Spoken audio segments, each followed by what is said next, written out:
কর্তৃপক্ষের পক্ষ নিয়ে জরিমানা করে রাতের আধারে সেটাকে ফেলিয়ে দিতে হবে।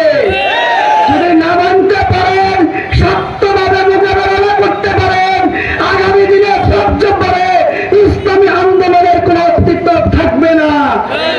ভাইয়েরা, এজন্য আমাদেরকে বলিষ্ঠ ভাবে প্রস্তুতি নিতে হবে। প্রিয় ভাইয়েরা, আসুন এই সদ্যপরকে আমরা একটি রোল মডেল করতে চাই। কি আমি একা করতে পারবো? কর্মকর্তা শুধু 11 জন, তারা একা করতে পারবে?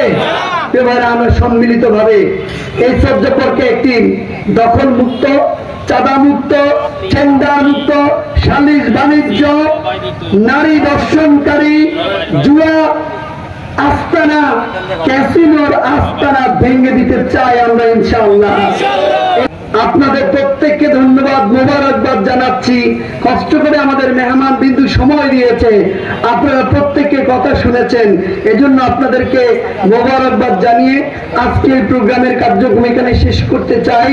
প্রিয় ভাইয়েরা, আসরের নামাজের সময় যে সময় আযান দিয়েছে, আমাদের ইউনিয়নের অ্যাসিস্ট্যান্ট সেক্রেটারি জনাব হাফেজ এনামুল হাসান ভাই আযানের উত্তর দিয়েছে।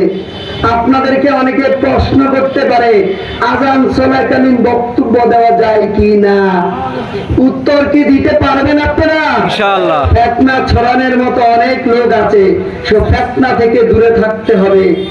আজকের প্রোগ্রামের কার্যক্রম এখানে শেষ। ওয়া মা তাওফীক ইল্লা বিল্লাহ। আসসালামু আলাইকুম ওয়া রাহমাতুল্লাহি ওয়া বারাকাতুহু।